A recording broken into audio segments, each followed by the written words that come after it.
மீனாட்சி அம்மன் பிறப்பு முதல் திருமணம் வரை சுருக்கமான கதை. 51 சக்தி பீடங்களில் மூன்றாவது பீடமான ஷியாமளா சக்தி பீடம் கடம்ப மரமும் மருத மரமும் நிறைந்த திராளவாய் என்ற பெயர் கொண்ட மதுரை அம்பதியிலே அமைந்துள்ள மீனாட்சி அம்மன் கோவில் ஆகும். இங்கு வித்யாதரன் என்ற கந்தர்வனின் மகள் விச்சாவதி 5 வயதிலே மீனாட்சி அம்மன் மீது தீவிரமான பக்தி கொண்டு கடுமையான தவம் செய்தாள். அவள் 12 மாதங்கள் தொடர்ந்து தவம் செய்தாள். ஒவ்வொரு மாதமும் ஒரு வகையான உணவையே எடுத்தாள். முதல் மாதம் தண்ணீர் மட்டும், 2ஆம் மாதம் இலைகள் மட்டும், 3ஆம் மாதம் பஞ்சகவ்யம் மட்டும், 4ஆம் மாதம் பால் மட்டும், 5ஆம் மாதம் தர்ப்பை புல்லை தண்ணீரில் நனைத்து அதிலிருந்து வரும் நீர் மட்டும். இவ்வாறு 12 மாதங்கள் கடுமையான தவம் செய்தாள். அவளின் பக்தியை கண்டு மகிழ்ந்த மீனாட்சி அம்மன் அவளுக்கு காட்சி கொடுத்து, இவ்வளவு சிறு வயதில் எவ்வளோ ஞானம், என்ன வரம் வேண்டும் என்று கேட்க, அதற்கு விச்சாவதி, தாயே, உன் அன்பிலிருந்து நான் ஒருபோதும் பிரியாத வரம் வேண்டும் என்று கேட்டாள். மீனாட்சி அம்மன் அவளின் பக்தியை கண்டு மகிழ்ந்து, சரி, ஆனால் உன்னுடைய பக்திக்கு எண்ணற்ற வரங்களை அளிக்கலாம், அதனால் இன்னும் வரம் கேள் என்றாள். அப்போது விச்சாவதி, உலகமே உன்னை அன்னை என அழைக்கிறது, நீ என்னை அன்னை என அழைக்கும் வரம் தர வேண்டும் என்று கேட்டாள்.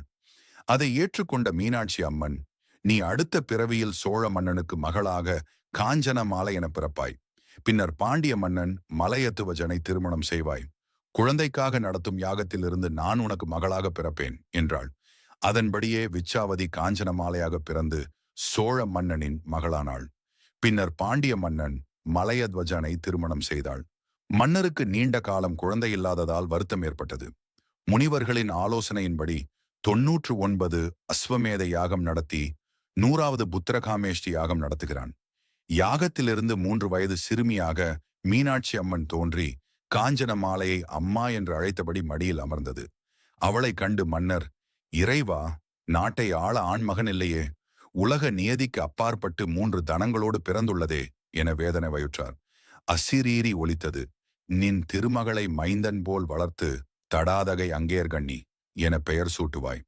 நின் திருமகளுக்கு இறைவன் வரும்போது 3ஆம் தனம் மறையும் என்றது. போர்கலைகளை கற்றுக் கொடுத்து வீரத்தோடு வளர்த்த மன்னர் விண்ணுலகம் சென்றார். ராணியான அங்கேர்கண்ணி 8 திசையும் கட்டி ஆண்டாள். எங்கும் மீன் கொடி பறக்க கடைசியில் கைலாயம் கைப்பற்ற சென்றாள்.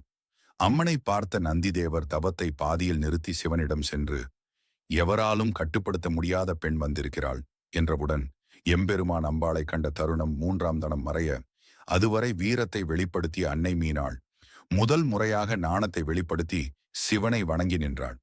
அங்கையர்கண்ணி மதுரை அம்பதி செல், பூத கணங்கள் புடைசூழ வந்து உன்னை திருமணம் செய்கிறேன் என்றார். மதுரை வந்த மீனாட்சியை 3 லோகத்துக்கும் மூத்தவர், 3 லோகமும் முன் நின்று மாப்பிள்ளைக்கும் பெண்ணுக்கும் தெய்வீக திருமணம் நடைபெற்றது. மாப்பிள்ளை வீட்டார்தான் பெண் இருக்கும் இடம் வந்து திருமணம் செய்ய வேண்டும் என்ற மரபு வந்தது. இன்றும் தென் மாவட்டங்களில் கடைபிடிக்கப்படுகிறது. திருமணத்திற்கு பிறகு மன்னன் உக்கரபாண்டியனிடம் நாட்டை ஒப்படைத்துவிட்டு சுயம்புலிங்கமாக ஆன சிவன் அருகில் மரகத சிலையாக மாறிவிடுகிறாள். தடாதகை நாச்சியார், அங்கையர்கண்ணி பட்டத்தரசி மீனாட்சி. இக்கதை மீனாட்சி அம்மனின் பிறப்பு சிறப்புகளை கேட்க மீனாள் என்று காமெண்ட் செய்யுங்கள்.